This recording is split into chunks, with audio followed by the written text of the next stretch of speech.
ny sampy sy ny vokadratsiny. Fifaliana ho any miaraka aminao to anatin'izao fandarana fantariny marina izao Andry Nirina Fenoasina no miaraka aminao ary isorana ny MCTV izay mikarakara n'izao fandarana izao. Ny loha hevitra izay fampizaranana aminao androany dia hoe ny sampy sy ny vokadratsiny. Inona moa natao hoe sampy? Ny sampy dia ireo rehetra izay manao saritsarina Andriamanitra, ireo rehetra izay maka endrika an'Andriamanitra na manao zavatra mitovy amin'Andriamanitra saingy tsy Andriamanitra, izay natao hoe sampy. Ireo rehetra izay asolon'olona ho toeran'Andriamanitra dia sampy avokoa zany. Ny tenin'Andriamanitra ny amin'ny Exodus 20:7 dia milaza hoe aza manana andriamanikafa fa izao ihany. Iza io Andriamanitra tena izy io? Io ilay Andriamanitra izay antsoina hoe Jesosy Kristy. Jesosy Kristy irery ihany no Andriamanitra tena izy. Fa izay rehetra ivavahan'olona na tompoin'olona ankoatran'i Jesosy dia izay natao hoe sampy. Na mahay manasitrana ny aretinareo, na mahay manova fiainana io, na mahay mampanankarena io, na mahay manome zazakely ho an'olona izay tsy miteraka io, na mahay manao atsarana io, na mahay mampandeha varotra sy mampandeha tsena io, fa rehefa tsy Jesosy ny ao ambadika any ao dia sampy izy izay. Dia izay indrindra no entina ampianarana sy ampitandremana antsika ary hitanisa zavatra vitsivitsy amintsika izay afantarantsika ny sampy. Ny sampy dia ireo izay mampitondra sorona latsa-drà, izay mbola mampitondra sorona latsa-drà amin'izao vanim-potoana misy antsika izao, na akoho io na gisa io na mety biby hafa ihany koa izay alatsa-drà dia sampy ny anaran'izay. Andriamanitra dia efa nanomeny sorona ho antsika dia Jesosy Kristy ilay nitondra ny rano teo amin'ny hazo fijaliana, izay ihany ny sorona eken'Andriamanitra ny amin'ny Hébreu 7:2 izy dia milaza hoe fa Jesosy Kristy ilay nitondra ny rano ny tenany ho antsika, izy ihany ny fanavotana tokana izay eken'Andriamanitra. Fa taorinan'izay Andriamanitra dia tsy mandray intsony fa nahitra latsa-drà izy. Fa ny devoly nefa, ny devoly dia makataka an'Andriamanitra no ataony devoly. Ary izay rehetra mbola mampitondra sorona latsa-drà zany dia mazava ho azy fa tsy avy amin'Andriamanitra fa avy amin'ny devoly izay zavatra ary izay natsoina hoe sampy. Ny ao ambadiky ny sorona latsa-drà dia aoko ho fantatsika fa fifanekena amin'ny devoly, fifamatorana amin'ny devoly ary mahatonga ny devoly lasa afaka miditra na hoe miposede an'ilay olona. Ny fanaovana fanatitra latsa-drà reny dia mahatonga ny devoly lasa afaka manjaka tanteraka ny fiainan'ilay olona ary afaka mahatonga n'ilay olona ho lasa amin'ny devoly. Izay zany ny ao ambadika n'ireny fanatitra latsa-drà ireny. Io zany tena zava-doza ilay izy. Inona ihany koa ny sampy ihany koa dia ireo ilay entina ampandroina eny amin'ny renirano anankiray, ampandroina eny amin'ny tendrombohitra na amin'ny toerana hafa, ireny koa dia sampy. Rehefa ampandroina ny olona anankiray ao amin'ny tontolon'ny devoly dia midika zay fa atao batisa ao amin'ny devoly izy. Fanaovana batisa zany ny dikan'iny fampandroana iny, ary ny dikan'iny fampandroana iny dia lalana anankiray izay ahafahan'ny devoly miposede na manjaka tanteraka ao anatin'ilay olona. Ny sampy ihany koa dia ireo rehetra izay minomino foana, izay finonom-poana rehetrarehetra dia sampy izay.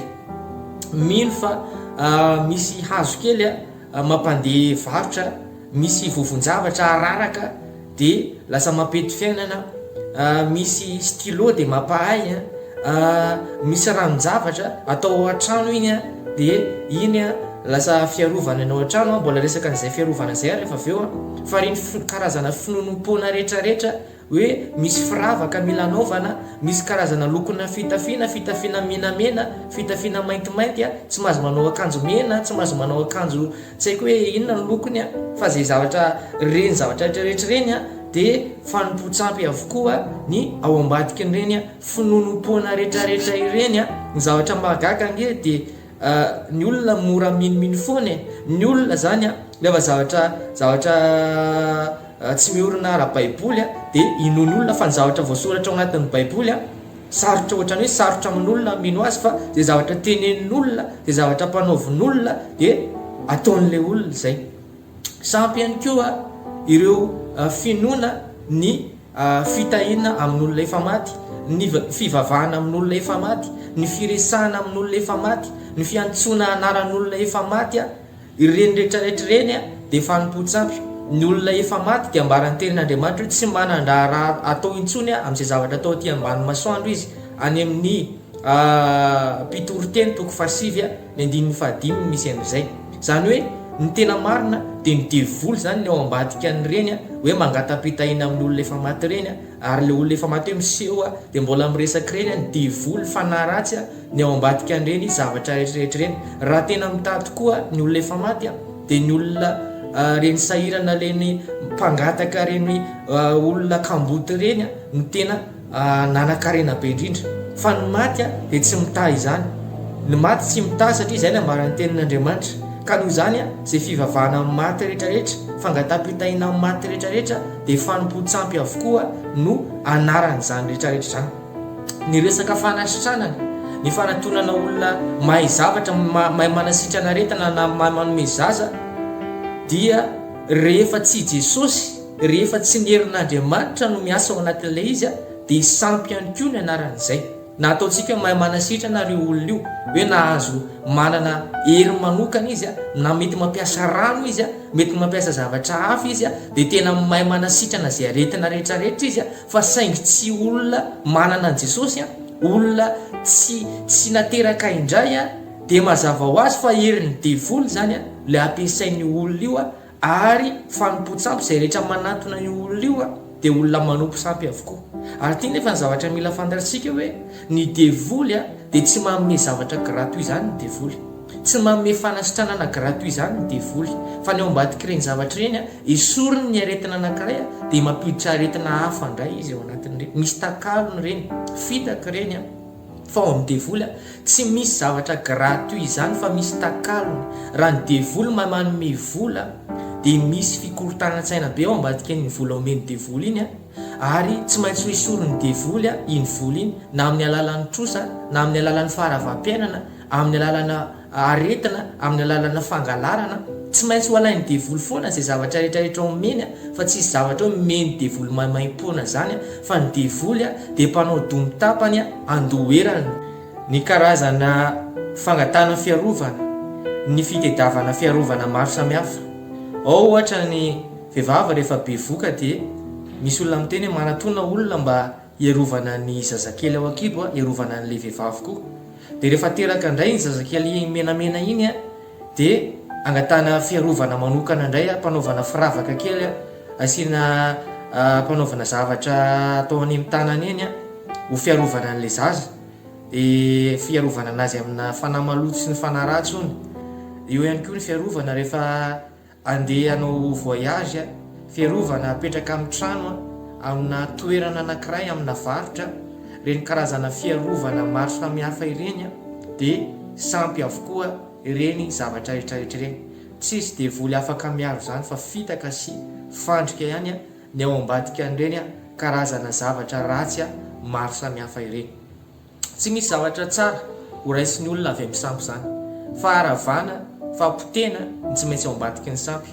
Ny devoly dia ohatran'ny hoe manao zavatra tsara sy mahafinaritra vetivety fotsiny izy.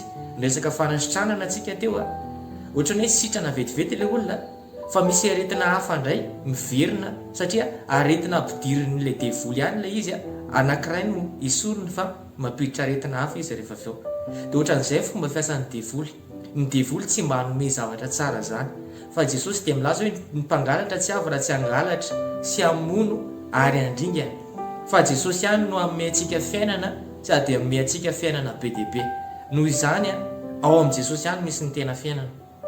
Ao anatin'ny sampy ny zavatra mahagaga dia izao hoe ny olona dia minomino foana. Misy olona izay mbola tsy fantany fa hitondran'olona anazy hoe ary misy olona mahay ary misy olona mahay manova ny vitananao, reny resaka vitana reny dia sampy avokoa reny. Ary misy olona mahay manova ny fiainanao dia ny olona le tsy fantany iny izay hitondran'olona anazy inony daholo izay zavatra mpanaovin'iny olona iny hoe ty vovon-javatra ty araraka anao ao amin'ny tokantranonao na araraka anao sakafo dia tsy mahazo manao zao ianao dia inony daholo nefa olona mbola tsy fantany izay hitondran'olona anazy. Kanefa Jesosy Kristy izay efa fantatra sy voasoratra mazava ao anatin'ny baiboly izay fantatry ny olona rehetrarehetra dia sarotra aminy ny mino an'izay. Ary ao amin'i Jesosy Kristy dia ny fiadanana tena izy tsy vidiana vola fa fahasoavana maimaimpona no omeny Jesosy dia sarotra amin'ny olona ny mino sy mandray an'izany fa any amin'ilay olona izay tsy fantatra ary ambadika ary hitondrany olona anazy dia tena inony zato isan-jato mihitsy hoe tena mandihy sy mandaitra ilay zavatra avy any. Zany anie dia fanambakana izay ataon'ny devoly, fanabadoana izay ataon'ny devoly ny resaka fanompo-tsampy fa averezana ny ao ambadika ireny ho an'izay efa nanompo-tsampy sy mbola ao anatin'ny fanompo-tsampy rehetra. Raha sendra maty ao anatina fanompo-tsampy ianao dia mivantana any amin'ny elo. Raha tsy mibebaka ianao mifona amin'Andriamanitra ka mandray an'i Jesosy dia ho very ny fananao ary ho potika sy ho rava ao anatina fahasahiranana ianao ary ny tanjon'ny devoly aminao dia ny andrava anao sy ny ampahanitra anao ao anatin'izany fanompo-tsampy rehetrarehetra izany. Noho izany mila mitandrina isika fotoana izao hiverenana amin'Andriamanitra hialana ao anatina karazana fanompo-tsampy rehetrarehetra fa mandrava fiainana ary fitaka ny devoly fotsiny izany rehetrarehetra izany.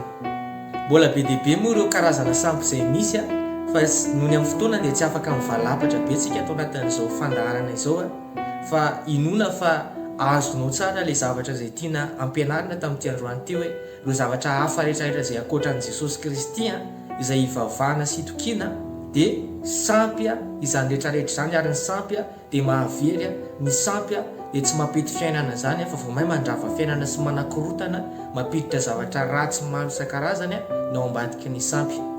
Dia ny zavatra angatahana aminao sy ny rarina aminao dia mba ho afaka ao anatin'izany fanompo-tsampy zany ane ianao raha sendra ao anatin'izany Andriamanitra ne hanafaka anao anatin'izany Andriamanitra ne hamonjy anao ho afaka ao anatin'izany dia Jesosy Kristy anapaka ny famatorana rehetra amin'ny fiainanao ary fotoana izao hiverenanao amin'i Jesosy Kristy, fotoana izao hibebanao amin'i Jesosy Kristy fa vonona ny andray sy hamonjy anao Jesosy. Dia ankasitrany ianao nanaraka hatramin'ny farany ny fandaharana tamin'ity androany ity dia mirary fiainana feno fiadanana sy feno filaminanao anao miaraka amin'i Jesosy.